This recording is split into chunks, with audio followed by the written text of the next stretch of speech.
Hey there, it's Bobby Legs, and welcome to another episode.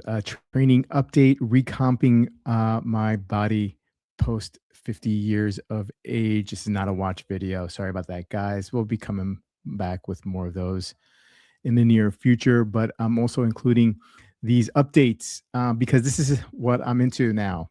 I'm still into watches, but I'm still into my fitness and losing some fat and trying to improve my overall appearance, my overall well being, feeling good, all that kind of stuff. So last week I had shared that I kind of felt like I hit a little bit of a plateau with the daily weigh in checks and the weekly weigh in checks. And it seems to be, steady, slow, but steady progress, but really staying around the 180 range. And I decided I would stick with it and not try to drop calories at all. And I think it's paid off. So let's bring up what my current weight is. So this morning I weighed in around 178.6, and I've been constantly this past week under 180. So I got as low as 177.9 and 178.8 or 178.9 throughout the whole week. And it really, depends on if I have the fluctuation is really depending on what I've noticed is how much sodium I'm intaking or if the carbs are high. I'm not following like a certain percentage of carbs or fat. The only thing I'm really focusing on is just my protein and the overall calories. And my protein, I try to get a gram per pound of body weight. That's kind of like, it's been harder lately for me to get to that point. And I think it's because I've taken out lately the protein shakes, the ones that I buy, the bottles. Um, I do have protein powder still, whey isolate that I put into my yogurt for breakfast every morning.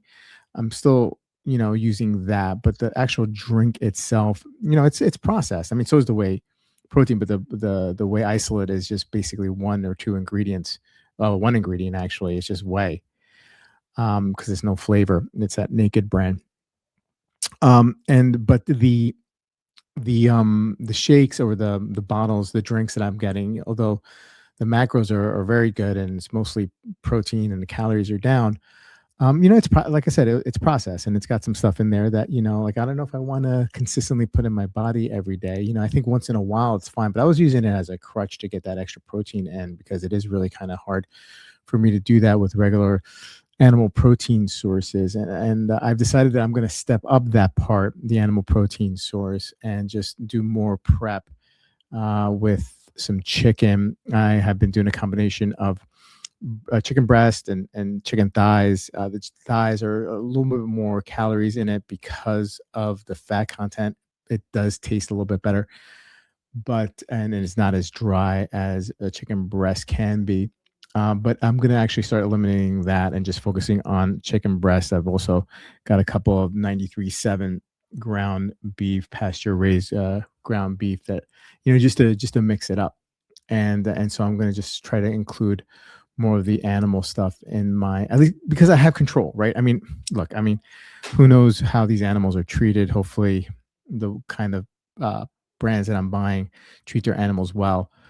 But at least I can just, control the salt and all that and the oil that is used to cook them. I don't, it's going to be grilling season soon, so I'll probably be grilling my chicken more often. But right now I'm just like pan searing.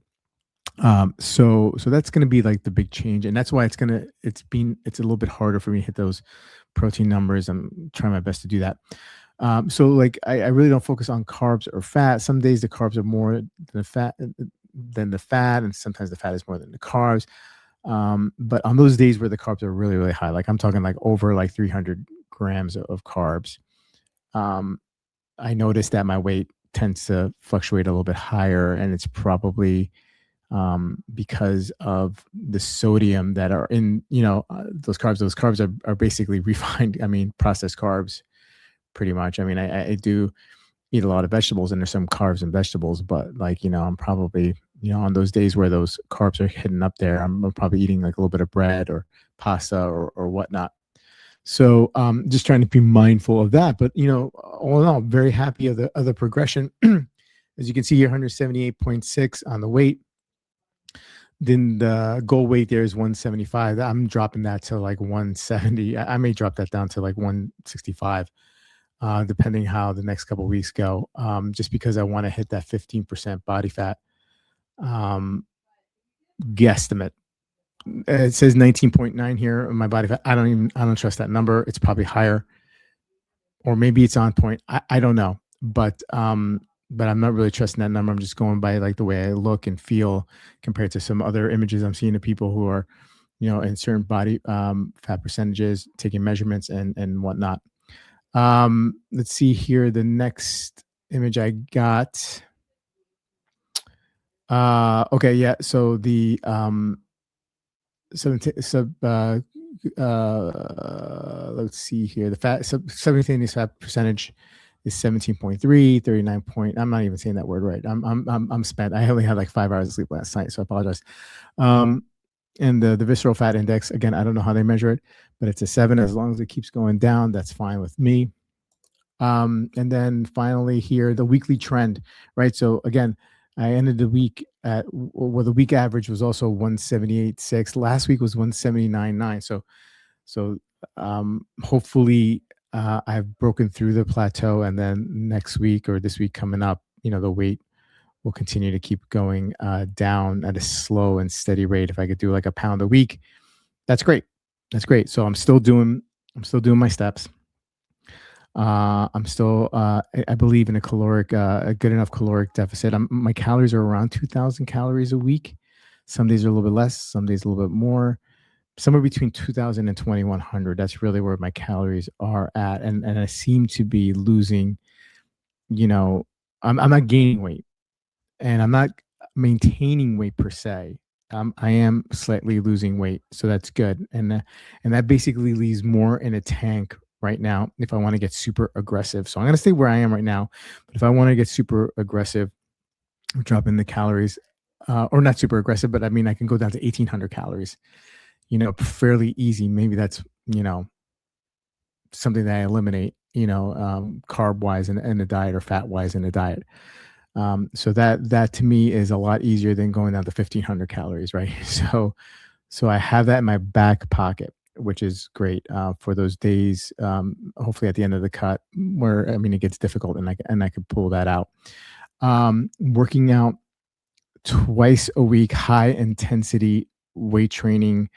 Mike Metzer kind of plan. If you don't know him, he was a bodybuilder in the 70s, 80s, and he believed in high intensity training, like 1 set or 2 sets to failure, that kind of stuff.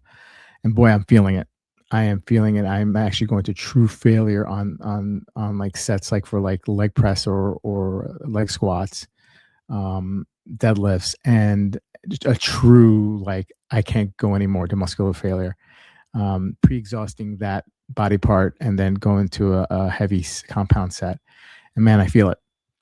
And so hopefully that works a little bit better with my lifestyle right now, especially with the kids playing softball and baseball and karate.